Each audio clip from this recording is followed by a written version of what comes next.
In the impeachment inquiry today, two officials added to this growing evidence of bribery, detailing the specific rewards Trump's team offered Ukraine for the political help that Trump wanted. All part of the case that Trump was demanding a bribe to help his re-election. One aide recounting how she witnessed Trump Ambassador Sondland saying a meeting with Ukrainians hinged on if they would go forward with the political investigations. Another recounting how the, quote, deliverable Trump sought was the investigation into the Bidens. So this week is ending like it began, with more evidence and more firsthand accounts of this bribery plot. But that's not all that's happening. Right now, we want to show you how the witnesses are not only adding up, but how some witnesses are impacting other witnesses and moving where they stand on this important story. And we mentioned this in our reporting earlier this week, that if you divide the Trump camp up between the people denying bribery and the people just admitting it, it's not that only more people are admitting it. It's that as these accounts go public, some of the people who used to try to deny it have also been compelled to admit it. In terms of the players we know, you could say things are moving towards the Ambassador Bill Taylors of the world. That's the first person that we know of who objected to this whole thing, and away from the Donald Trumps of the world. So, as promised now, let me show you some of our new reporting on this, starting with how we got here. We made an animated chart. It's pretty clear, and it's going to get pretty damning. It all starts this summer. Trump and Ambassador Sondland pushing for the probes, but then insisting there was no quid pro quo bribery. This was before, of course, there was an impeachment probe on Ukraine. But even in private, Ambassador Taylor, who you see up there on the right, objected. He was the one who famously texted Sondland about this being a bribery plot.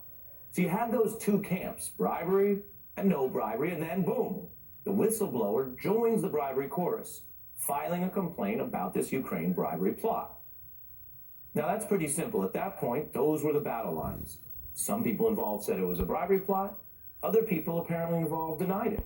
That's kind of a split case. Now back to our chart. Enter Trump aide Mick Mulvaney to admit the bribery plot, famously saying quid pro quo bribery happens all the time in a televised spectacle gaffe of historic proportion. Now, could that last? Would the #1 staffer at the White House stay in that camp? No. Here you see Mulvaney migrating over to the no bribery camp because after that press conference, he reversed himself later the same day and now claims no bribery. So, however absurd that retraction, that was the last time the White House had several top people standing by Trump's defense here. Mulvaney was, well, pretty damaged. Sondland may be suspicious, but they were all united in the no bribery defense. Now here's where things get really ugly for Trump. Take a look, because the new testimony reshaped those alliances. Back to our chart, Army Officer Vindman testifies there was bribery. Add him to that bribery camp, and then a top official on Trump's Security Council joins in to detail bribery. And then here is the most important shift in all the testimony to date. It happened this week. Wait for it. As Taylor and other testimony goes public, Sondland moves over to join Taylor and all these other officials, suddenly saying, yes, this was bribery. This is the move. Sondland basically updating, as he put it, his past congressional testimony and going, oh yeah, all of a sudden, I now recall the bribery plot. You're now looking at where things stand today. Sondland's moved over. Mulvaney was in the bribery camp and moved back. On the left, that's what you have. You have Donald Trump and Mulvaney, who already told the country there was bribery, only to retract. And you have Trump. On the right, you have a lot of other credible testimony. So the group of people claiming no bribery is looking like a lonelier bunch against that growing number of officials who say they were in the room where it happened, and what happened was bribery, which is an impeachable offense. What do prosecutors do with a case that has this kind of testimonial evidence? Well, veteran prosecutor Gene Rossi tells us when we're back in just 30 seconds.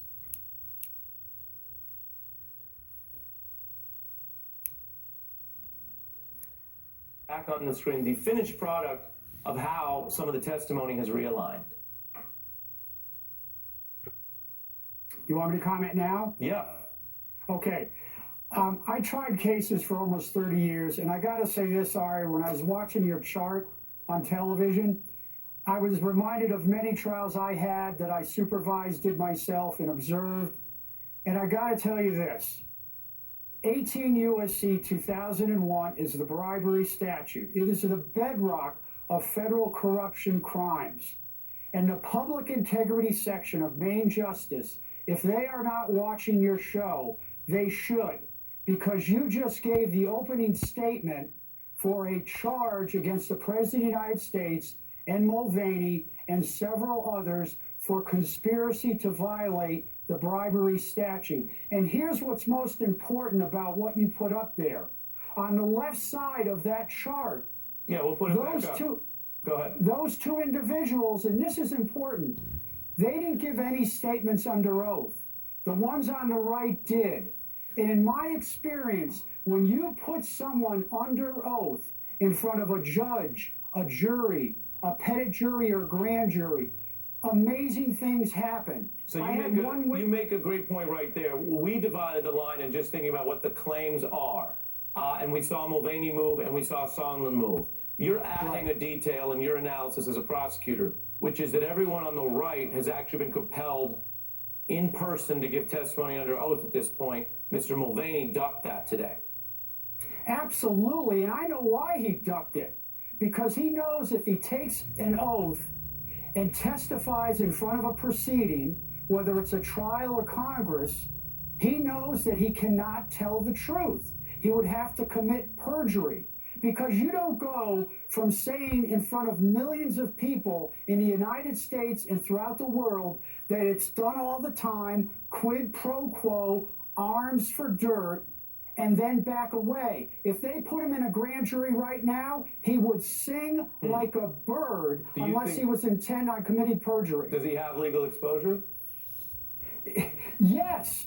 There is a conspiracy, Ari. You talked about it in the beginning. There is a conspiracy among the president, Mulvaney, Giuliani, Lev, and Igor, and God knows how many others, to engage in a scheme called Arms for Dirt, where the President of the United States is holding up funds to get dirt on his opponent. I want to say this. Go back to 1944 for a moment and imagine if President Franklin Roosevelt called Prime Minister Churchill and said, Winston, I have $400 million that I want to give you for food and bullets and planes, but I'm not going to do it unless you give me dirt on Thomas Dewey and the Republican Party. He would be impeached. And maybe people need a certain barrage of examples to get their head around it, because when you lay it out like that, both why we've learned what we learned, and we'll put it up one more time from these individuals, why the people on the right are speaking and saying bribery, even though they were loyal to Trump somehow, and the others holding back, it's fascinating. Gene Rossi, we'll be having you back. Thank you, sir.